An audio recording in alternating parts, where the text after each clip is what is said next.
Okay, welcome back everyone. Welcome back to the third session of the Australian Equality and Law Forum. For those of you who have been here for the first and second session, this is our chance to open up discussion and bring some of it together. I will hand you over to our host for this session and would like to introduce her, Professor Danny Sellermeyer, who is with us from Sydney University, not the law school. Danny is a professor in the Department of Sociology and Social Policy, Deputy Director of the Sydney Environment Institute, and lead of the Human Rights Programs in the Faculty of Arts and Sciences. Prior to coming to the Academy, she worked for 15 years in human rights practice, principally as policy advisor and speechwriter for Michael Dodson during his tenure as the first Aboriginal and Torres Strait Islander Commissioner. Her books include Sins of the Nation and The Ritual of Apology, which focused on the apology for forced removal of Indigenous children and the prevention of torture, both with Cambridge University Press. So you can see why we invited Danny to chair this session for us. Danny, thanks. Thanks, Belinda, really lovely to see you, Rosemary, and Therese, and everybody else. And Simon, I just want to commence by acknowledging that I am on the land and waters of the Dharawal Nation, the unceded land and waters of the Dharawal people, and to pay my respects to elders past, present and emerging. So the idea of this session is that you're not at the behest of more screen time with people talking at you. This is an opportunity for us to be in much more of a conversational mode. So the way that we're going to run it is I'm just going to make a few observations to start with, and then I'm going to ask the four speakers to reflect just for about 4 minutes each on the conversation that they were part of, the two sessions.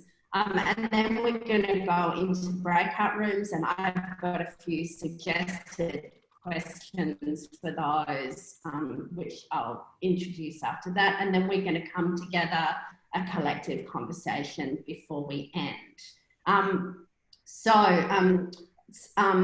Such a privilege to listen to the reflections of people who have been on the front line, both in legal practice and in the constitution of laws, and really transforming law in a way that it so desperately needs to be transformed. So I wanted to start just by making some observations about the themes that really stood out for me listening to your conversations.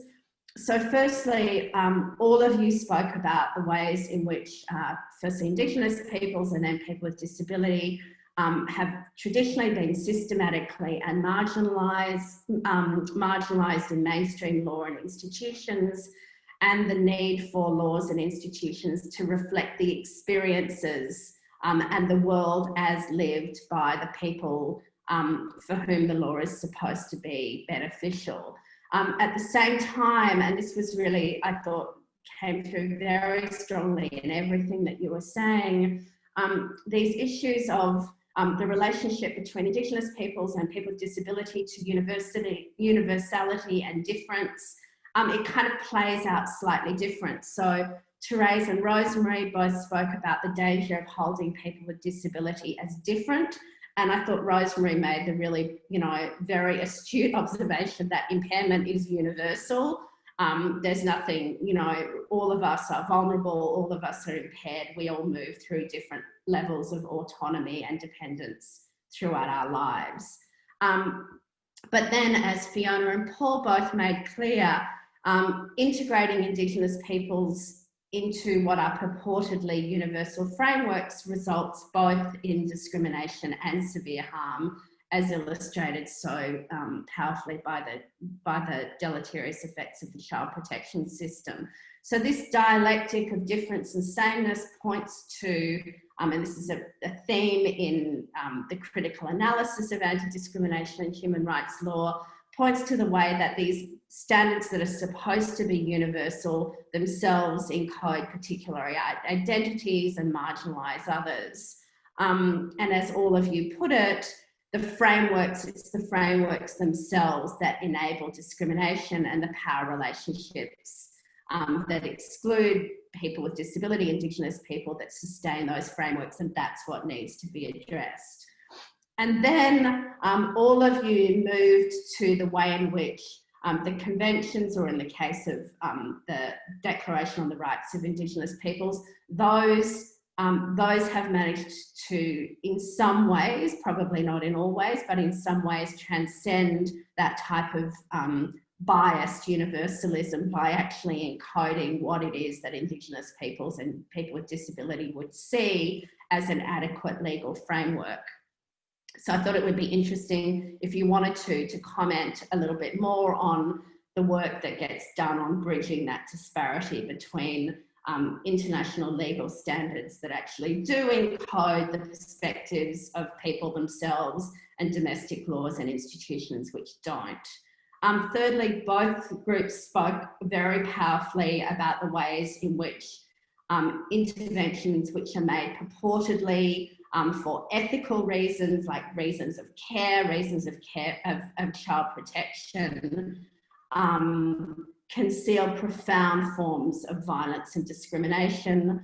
And fourth, I thought Rosemary made a really critical intervention when she talked about the vested interests behind current institutional arrangements, and also the way in which they're shielded by these discourses of ethical care. But that really, takes us from law to politics. And I think, at the beginning we were talking about social movements and what's the relationship between the ongoing struggle and then a broader political critique. And then these are all possible things for you to reflect on. I'm interested in where you saw the similarities, differences, and intersections in the respective movements, and what do you see as some of the key principles for moving forward. So I'm going to ask each of the speakers, starting with Therese, because I know Therese needs to leave us, if you could just reflect for around 4 or 5 minutes. I'm going to be a brutal chair and cut you off. Not asking you to address all of those points that I've made, but just what are your reflections coming out of the 2 sessions? So I'll ask Therese to start. Thank you. Look, I think there's a really strong intersections that have to, we always have to remember intersectionality. So, often what we do in human rights is we talk about discrete groups, but obviously people with disability are part of the Aboriginal and Torres Strait Islander community, and Aboriginal and Torres Strait Islander people are part of the disability community. So they're not discrete groups. There's a strong intersectionality between them. And many of our issues are common, and we need to be working on them together. And in fact, we are. So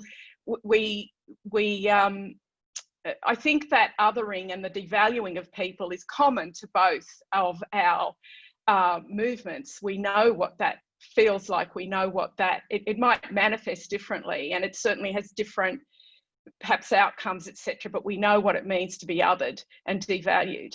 That's one point I would make. And then the other thing is, Aboriginal and Torres Strait Islander people, the incident of impairment is 2 to 3 times higher than in non-Indigenous communities. So, we're connected in that way. And we do already have existing groups like First Peoples Disability Network, which is an organisation of Aboriginal and Torres Strait Islander people with disability who are working on Indigenous rights as well as disability rights, and who have been instrumental in bringing the issues of First Nations people to the attention of the Royal Commission, the Disability Royal Commission. And in fact, there is a hearing this week on First Nations people and the issue of child removal from mothers with disability particularly has been really heightened and exposed. And it's so their work has been instrumental in terms of demonstrating that the critical need of working together and learning from each other and supporting our campaigns for equality. there are a number of issues that you know, the overrepresentation of people with disability in the prison system, the overrepresentation of Aboriginal and Torres Strait Islander people in the prison system. These are intersectional issues. Indefinite detention, particularly of Aboriginal and Torres Strait Islander people who are unconvicted in the prisons. These are things the disability rights movement is, you know, taking forward and raising just as much as they are issues for Aboriginal and Torres Strait Islander rights movements as well. And so that working together, I suppose I'm reminded of these topics because currently we have the groups, which I'm also involved with in terms of Disabled People's Organisations Australia, you know, preparing for the Universal Periodic Review taking place, the Human Rights Council review of Australia in January. And all these issues are being raised by the Indigenous organisations as well as disability rights organisations. So there's strong intersections and the disability rights movement needs to be taking them on, as well as Aboriginal and Torres Strait Islander activists as well. That would be my reflection, that I think we're stronger, united on these issues, and we need to continue and enhance our working together. Thanks. Beautiful, thank you. I think that Paul has not rejoined us, so there'll just be three reflections, although I might ask Simon and Belinda if they want to say anything. So Fiona, can I pass over to you? Sure, yeah, I think Paul had a meeting to go to. Yeah, just to follow on from the points that you've both raised, this intersectionality is a really interesting thing. When we did our civil and family law needs project, in talking about discrimination, Aboriginal and Torres Strait Islander people almost always spoke about race discrimination. They didn't raise disability in that framework in terms of discrimination, and that may be partly to do with how they frame disability anyway. But one area that it really came up really strongly was, one of the issues we looked at was education as a standalone civil law issue. But that was where you saw that really clear intersection between, so disability came up as a big issue. They weren't calling it discrimination, but you could see that the way schools were treating their kids was very clearly, it could have easily been categorised as an issue of discrimination. And so I'm really aware of that intersectionality, and it'll be really interesting to look at these access to justice issues for Aboriginal and Torres Strait Islander people in terms of the race discrimination law, and see how those issues are compounded with or intersect with you know, access to justice issues in terms of accessing disability discrimination law. I also sort of noted that there were really the same problems of framing things as formal equality, so thinking about that Purvis case, and that reflected the institutional racism within the law. And really also in listening to Rosemary and Therese, a really strong need to bring in those perspectives from people with lived experience in law and policy spaces to try to change those definitions. The other thing that really stood out was that you got really the same failures at a government level to hear and respond to what those people are saying in terms of consultation. And really that thing of how they do set up rights on the one hand in human rights legislation, and on the other hand they take them away. So you're talking about the forced sterilisation, but the same thing happens in an Indigenous space where we have things like the intervention. In the Northern Territory, you've got race discrimination legislation, but then federal government comes in and does whatever they like, really, suspends the Racial Discrimination Act in order to do that, and they say that they're doing things for the benefit of Indigenous people, but what they're really doing is taking rights away. So that really strongly stood out to me. And yeah, the fact that they're just setting up systems like whole education systems or justice systems or whatever that again are not complying with the legislation that they have set up. And that tension, that the difference that I noted too, same as you, Danielle, that you know, this whole talk about segregation in the disability space, it's quite different in Indigenous space, where in order to realise human rights and Indigenous rights, there is a big call in that space for Indigenous-led initiatives. So you've got to focus on Aboriginal community-controlled organisations, Aboriginal initiatives as a space in which those human rights and Indigenous rights are much more likely to be protected. And I think that's a little bit different. That's a big difference that stood out to me. And the only other thing I'll say is you raised the point of, you know, you've got these international conventions which try to bring this together. I think the issue is, so in a racism space, government doesn't necessarily want to bring those international conventions into a domestic space because they don't want to be held accountable. And they don't bring them into the way they work. So it's a real problem. I know a lot of National Congress and so on have asked for the United Declaration on the Rights of Indigenous People to be better brought into the way policy and laws and so on are formulated and implemented, but it just doesn't happen. So that's it from me. Thank you. That's terrific. Rosemary, reflections. Thank you very much, Danny, and thanks Therese and Fiona for their comments as well. It's helped me sort of focus what I might, what I want to talk about in terms of reflecting. I mean, I think it was really obvious that there is a strong similarity between the other two areas that we spoke about, but specifically race. And I think the points that you raised, Danny, and Fiona raised as being different, that assimilation policy is not what, universalism isn't necessarily what the race agenda is about. And in lots of respects, there's been periods where they've tried to assimilate people with disability. I mean, it comes back to nearly that point that I was talking about, you know, where impairment gets away from that norm. Well, those people that are on the cusp of that norm, it's that whole super cripple scenario, you know, they have to be normalised to be able to still function within that space. So they need to be able to adapt. They need to be able to use the systems that are there. And so there's a whole heap of people that are basically being normalised, and they can't, and they don't feel the strength to be able to say, no, this isn't working for me. They keep trying to be normal. And I mean, that's as close as I can. And it is a bit like assimilation. You know, we'll accept you as long as you operate within our environment.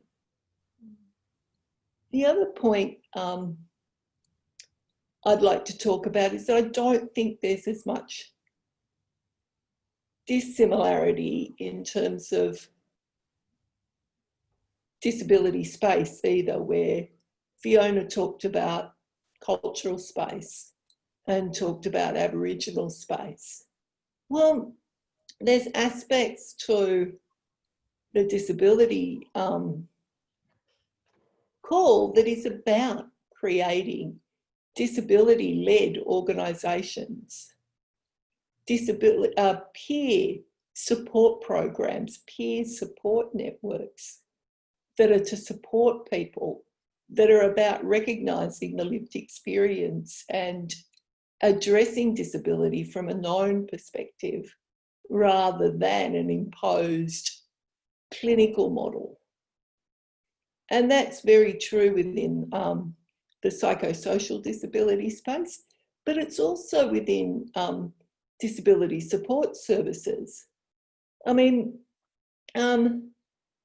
various reviews of disability support services over the years have shown that the most effective and the most innovative are those community-led programs that, you know, have management committees of people with disability, for people with disability. And so it's a similar, I find it very similar. I don't believe that it's a dichotomy at all between race and disability. And I also find it interesting when Fiona brought up access to justice. And the thing that always intrigues me about the access to justice argument is, I remember when the Don Dale stuff was happening, and I think, was it 100% of those kids were Indigenous? And Therese said to me, and I bet you most of them have a disability. And then, you know, I agreed with her, and this data came out, and I think it was 89%. I don't know who the one kid was that, you know, didn't have some form of impairment, but basically, that was never, disability was never in the frame for the abhorrence of what was happening at Don Dale. It was race and it was their age. It was because it was juvenile justice, it was juvie, and it was because it was Indigenous kids. And disability wasn't raised. So I think we've got a long way to go in terms of access to justice. And that's outrageous given the over-representation of people with disability within the criminal justice system and the use of the criminal justice system as a flow over for a limited services system. So I think, you know, nearly that criminalisation of personal status and the intersectionality of that criminalisation of personal status is really quite eye-opening. And so I think, yeah, I think there are greater parallels and potential synergies than are at first evident. Thanks, Rosemary. That's those are really helpful reflections. I'm going to turn over to the group now, and I'm putting in chat 4 suggestive questions. I'll just read them out now. So firstly, and this is really picking up on the first session, how could the content of law better reflect and embody the perspective of those in whose interest it's supposedly been articulated? And then relatedly, how could the administration of law be reformed in ways to expand accessibility and relevance? Then second, where in your own practice do you identify barriers to access and relevance? And what are some of the practical reforms you would like to see? In particular, how do we address these larger discourses and distributions of power, the invisibilities of encoded discrimination that all of the speakers have talked about? And then finally, where do you see the intersections and crossovers? Now, the idea isn't that you try and cover all of those questions. Those are 4 suggested questions. And we're going to put everybody in breakout rooms in a moment. Pick whichever ones you think are relevant to you. We'll have about 15 minutes. Now, I have been informed that the chat does not carry over to the breakout rooms. So if I could suggest that you copy and paste those questions onto your desktop or somewhere else so that you have them with you. And when we come back, the idea is not to come back and do a feedback. It will then come back and just have a general discussion. I just want to say that when we come back and have the general discussion, this session is being recorded. And so if you have a question that you would rather not come through on the recording, if you can just put it in chat and I will read it out anonymously in case anybody has those concerns. So we'll go into breakout rooms for about 15 minutes. And if any of the breakout rooms are having problems, one of us will hang out in this common space so you can come back in. I think that Therese, you might be leaving us. Is that right? Rosemary and Fiona, you're staying. Is that right? Okay, so I just really want to thank Therese for your, as always, just the breadth of your wisdom and contribution is never ceases to stun me, your conceptual and practical understanding, and it's really illuminating. So thank you very much for being part of the discussion and for the work that you continue to do. Thanks very much. So I'm going to ask the administrating person to pop us into breakout rooms.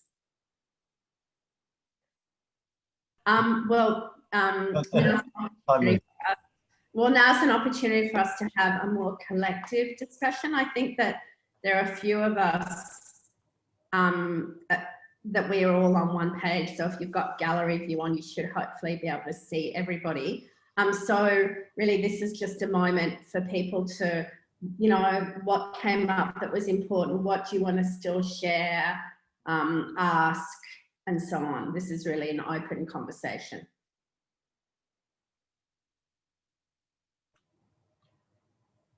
I'll just jump in that we mainly talked about participation. We talked a bit about intersectionality as well and so on, but participation and that question about being an element of substantive equality. So redistribution, recognition, participation, being consultation and voice. But then we were discussing the challenges of making that real and the difficulties. And Paul mentioned this in the session about it not only being about consulting, but about list, you know, and do people have the energy and the time and the resources to offer up their views, but does it get heard, or is it just tick box? And how do you know, when I think about law reform, I think about trying to build in consultation, but how do you build it in a way that can make it real rather than tick box? It seems to be so critical to both, you know, that the frame within disability about nothing about us without us. And I hear the same thing within Indigenous, like what about our voices, self-determination and so on. And yet how do you use law to promote that? Well, Anna, what did you said something about that in our group about consultation? Yes, so I spoke about how consultation is often used as a mechanism to avoid true accountability and progress. So they're very happy to consult, but often will just decide to continue on with what they wanted to do originally.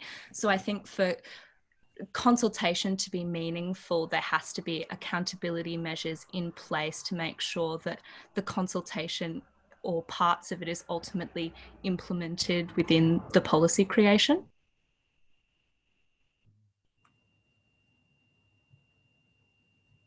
Peter, I could see you nodding vigorously. Did you want to say something? Completely agree. I think I framed it in my mind as the political will to listen. You know, you need the leaders up the top to actively consult in a meaningful way and to balance sometimes competing ideas in a inclusive way. I think that's lacking. But my frustration, which I was in a group, is that I agree. That then raises the question of entrenched power. Consultation and the need to do what you're told attacks the authority of those who are asking the question in the first place. And they simply won't give up that authority. They won't consult other than to get an answer they want or that they can live with. It's a huge challenge. Consultation is an intensely political act. And I don't think it's appreciated in that way. I think it's seen as benign, but it's a huge challenge to the authority of the people who are asking the question.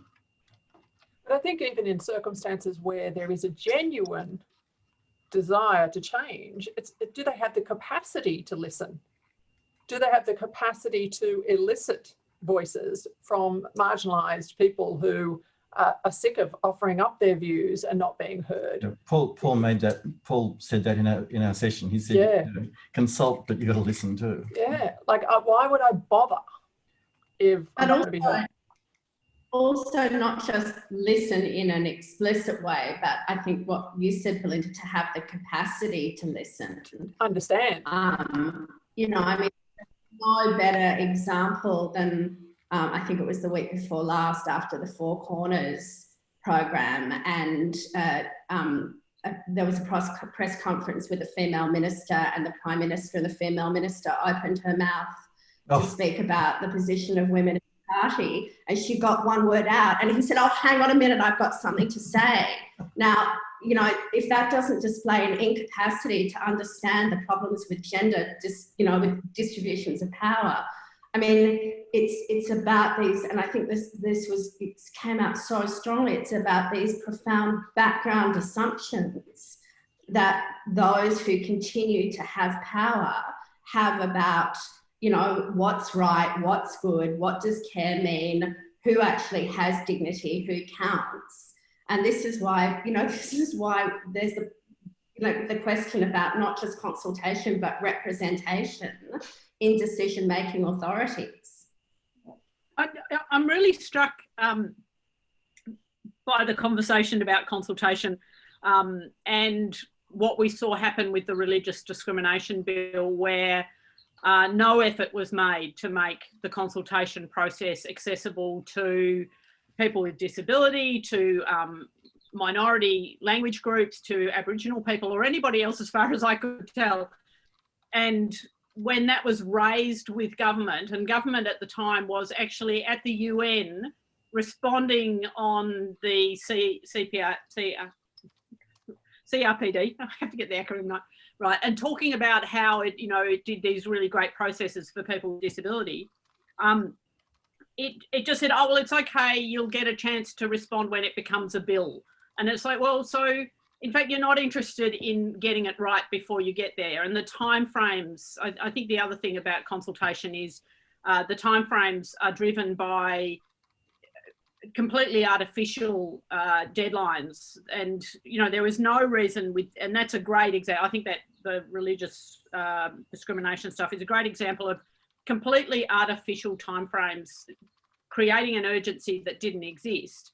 And by creating that urgency, excluding the vast majority of people who would be detrimentally affected by the reforms from having even an understanding of the extent of those reforms on their lives, the extent of that.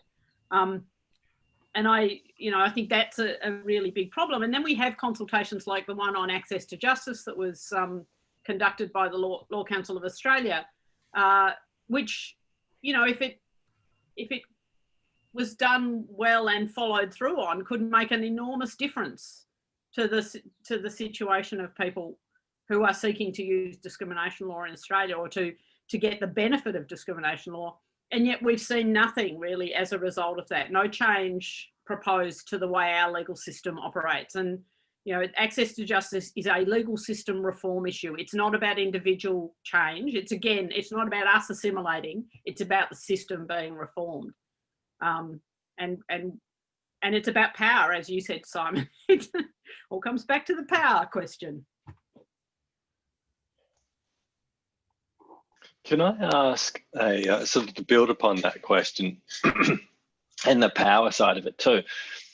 The why, I was trying to, we could have spoken for longer, but we're in a group now. So the why, how do you preach to the converted in terms of, obviously everyone in this group has shown an interest to sign up today and to participate, but for those who are just closed-minded to the whole concept of representing the interests of minorities, how do you bridge that gap?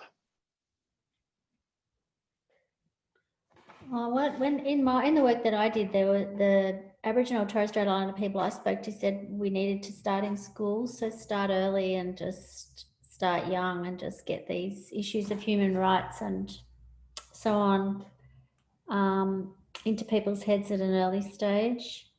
I just think sitting things outside of legal spaces good way to go. Although, you know, bringing legal cases that set legal precedent, that kind of force the issue or create a bit of profile around an issue is also important, I think.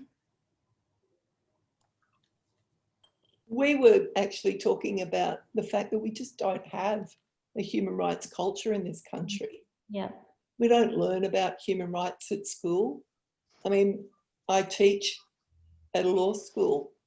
I mean, there are very limited human rights frameworks picked up in any of the core subjects in that law school.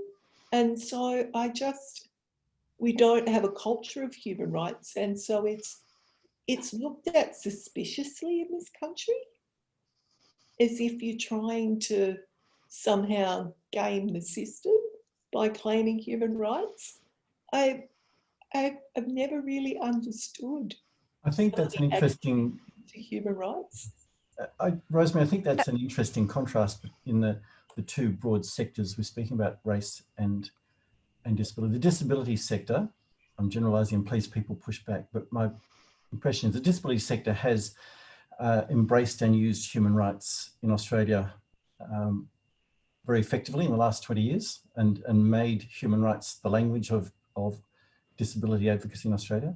And I hesitate to ascribe a single view to the question of Indigenous rights in Australia, but take the Human Rights Commission office holder, for example. The language there is social justice and questions of social justice and fairness. And I don't know whether that's conscious or how that's come about, that I don't get the impression that Indigenous issues in Australia are as readily characterised as human rights issues. So the Northern Territory intervention was put in terms of the RDA rather than human rights. Yeah, I observe on that. There is a different emphasis in the language, for better or worse. I don't know how conscious it is. Fiona, you're nodding. What am I saying? Is there something in this? I think that's probably right. But maybe that's also something to do with that tension between human rights and Indigenous rights. I don't know, and from an Indigenous perspective. But yeah, I don't know. I don't know that is it a problem to speak about things as social justice? No, not a problem. In fact, I did some national research about 20 years ago. I published a report where we asked NGOs around Australia the language they used, and they volunteered that they chose to say social justice or human rights depending on the context and the purpose. Yeah, I quite like it in a way, because it moves away from the rights to the justice focus. And as I was trying to say this morning, I think that's not necessarily a problem, but we do need people to still be more aware of their rights, because justice doesn't have to just be about legal rights, of course, especially if you don't like the way those legal rights work for you or how they frame your experiences. And you've said to me that the idea is human rights. We know that. My point is what the general, what's being done to engage and motivate public discussion and debate. And the idea, our discrimination laws, I don't think are generally seen as human rights laws. They're discrimination laws. And whereas in the disability sector, they will constantly talk about the CRPD and bring in that larger language. But that's really sorry, Robin. That's really quite strange that you say that, Simon, because the RDA is literally just a translation. It's a copy and paste of CERD, yeah, I agree. We know that's what it is, yeah. I think it's interesting that discussion about social justice versus human rights, because I think Australia, I've long held the view that Australians have avoided talking about human rights by talking about social justice. And for me, the difference is social justice doesn't suggest legally enforceable justice to me. Yeah. And so it's a much softer form of justice, and it's much more like, oh, well, it's something we sort of try and do, but we don't really do it. It's been the language of the Labor Party for a long time to talk about social justice policies and programs in almost, it appears to me, quite deliberate avoidance of having a human rights conversation. And so while I think, Fiona, you're right, that social justice does connote something broader, but it loses its punch.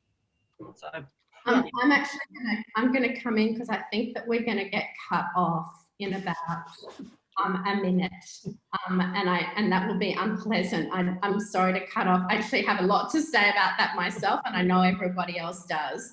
But I do want to have an opportunity just to thank Fiona and Therese and Rosemary and Paul. Therese and Paul I know have gone, but also Belinda and Simon for organising this, and the people in the background, Andy and Singram for your work, and mostly to thank everybody for wanting to be part of this conversation. I think these final observations were very important. If human rights have historically been on the nose in the age of ethno-nationalist populism, they are on the nose more than ever.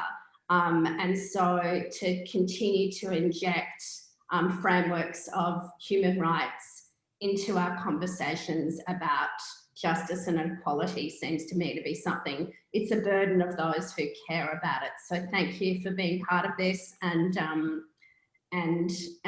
you know, may we carry the fight forward. Thank you. Yeah, thank you everyone. Thanks, and certainly to Andy and Simran for putting it together. So thank you, Danielle, for chairing this session, and for all the participants. Thanks all.